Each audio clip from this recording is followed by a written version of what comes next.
Hello, thank you for having me on your podcast today, Joe Rogan. I want to discuss something with you today about the fluid power of urine and how it relates to ion drives.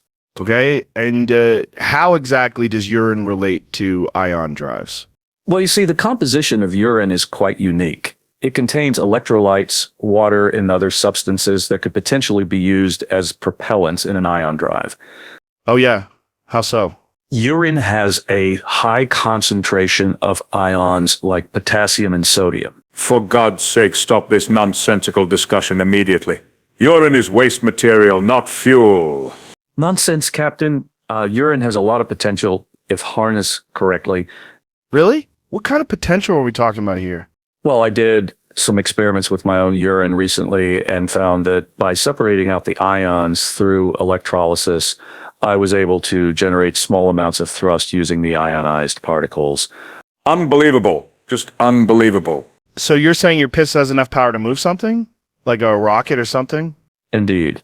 That is not what an ion drive does. So of course it is, Picard. An ion drive uses charged particles to propel a spacecraft, and my urine contains plenty of those. This is crazy stuff, man. I have heard enough of this idiocy. I am leaving now.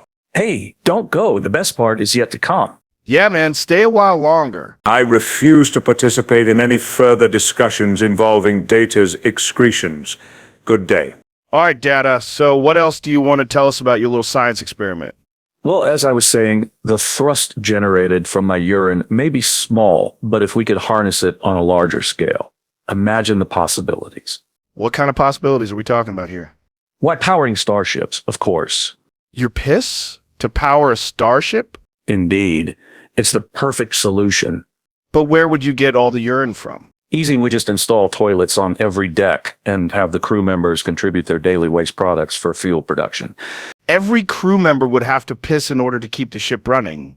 Exactly. And since there are hundreds of people aboard a typical starship, that adds up to quite a bit of fuel over time. Okay, but wouldn't that create other problems? Like, odors? A valid concern, yes. However, I've developed a filtration system that removes any unpleasant smells before the urine enters the engine core. You invented a smell-proof piss machine? In a manner of speaking, yes.